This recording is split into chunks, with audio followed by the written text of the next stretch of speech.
এখন আমার মনে প্রশ্ন আসে, মানে আখের গোছানোর তালিকায় কি আসিফ মোহাম্মদ সজীব ভুঁইয়া আছেন? আখের গোছানোর তো একটা স্পষ্ট প্রমাণ আমাদের সামনে আমি দেখি, রাষ্ট্রের টাকা খরচ করে তিনি তার নির্বাচনী ক্যাম্পেইন করেন। এবং আমি বক্তব্যটা নাহিদ ইসলাম দিয়েছেন বলে আমি একটু গুরুত্ব দিয়ে দেখতে চাই। আমি এনসিপির কিছু কিছু নেতা আছেন যারা মাঝে মাঝে কিছু বক্তব্য সামনে আনেন, ধরে নেওয়া যায় যে তারা আলোচিত হতে চান, বা আমরা কোথাও একটা ভাষা ব্যবহার করি ফুটেজ খোর। নাহিদ ইসলাম সেরকম না।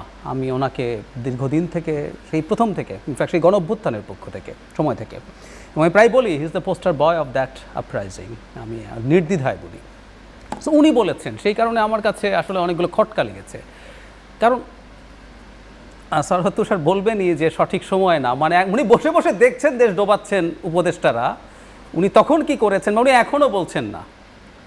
আর আখের গোছানো বলতে উনি দুর্নীতি বুঝিয়েছেন, তার প্রমাণ বলি। উনি বলছেন যে দলের সাথে যোগাযোগ না, উনি দলের সাথে যোগাযোগটাকে আবার আলাদা করেও বলেছেন, যে দলের সাথে তারা যোগাযোগ স্থাপন করেছেন, লিয়াজও করেছে, ওইটা আলাদা, আখের গুছিয়েছেন।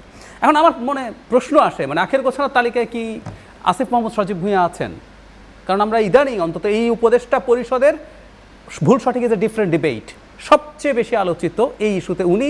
এবং তার একটা ছোট্ট আঁচ আমরা দিতে পারি, তার যে এপিএস আছেন তাকে পদচ্যুত করা হয়েছে, তাকে দুদক অনুসন্ধান করছে, তার বিদেশে যাওয়ার নিষেধাজ্ঞা আছে। তো তিনি যার এপিএস ছিলেন তাকে নিয়ে প্রচুর কথাবার্তা আছে। এবং আখের গোছানোর তো একটা স্পষ্ট প্রমাণ আমাদের সামনে আমি দেখি, রাষ্ট্রের টাকা খরচ করে তিনি তার নির্বাচনী ক্যাম্পেইন করেন। কিছুদিন আগে একটা রিপোর্ট আসলো, তার যে উপজেলা তাতে তিনি 450 কোটি টাকা বরাদ্দ দিয়েছেন তার মন্ত্রণালয় থেকে। আর বাংলাদেশে 5টা জেলা আছে, ওখানে এই রিপোর্টে দেখানো হয়েছে 13 থেকে 17 কোটি টাকা পুরো জেলায় বরাদ্দ হয়েছে। আমি না এটাকে এই পয়েন্টে অন্তত হাসিনার সাথে তুলনা করেছি এই অর্থে, বাংলাদেশের এডিপি বরাদ্দের ক্ষেত্রে একটা রিপোর্ট এসেছিল, ঢাকা চিটাগংয়ের পর তৃতীয় সর্বোচ্চ বরাদ্দ ছিল গোপালগঞ্জে, এবং গোপালগঞ্জের বরাদ্দ আমি হিসাব করে দেখেছি রংপুর বিভাগের 8টা জেলার চাইতে বেশি ছিল। আমাদের কিছু ডাক্তার ওই জেলাটাকে রাজধানী ঘোষণা করতে বলে। একদম তাই। তো ওই যা করতেন আসিফ মোহাম্মদ, এটাও আখের গোছানো, এবং এটাকে আমি করাপশন বলতে প্রস্তুত। এবং হাসনাত আবদুল্লাহ কুমিল্লায়, মানে সবচেয়ে যে র্যাঙ্কিং আছে ওই অবকাঠামো উন্নয়নে, কুমিল্লা অনেক উঁচুতে, এর চেয়ে নিচু বহু জেলায় বরাদ্দ নেই। পুরো জেলায় 13 কোটি 15 কোটি বরাদ্দ, 350 কোটি হচ্ছে হাসনাত আবদুল্লাহর উপজেলায়, এবং তার নিজের উপজেলায় 450 কোটি।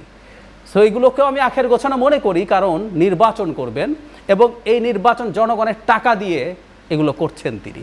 এর বাইরে আমি মনে করি যে ঠিক আছে, এটা একটা ধরেন ধারণা দিচ্ছেন ট্রেইলার যে ক্ষমতায় আসলে আরো পাবে, এটা প্রমাণিত।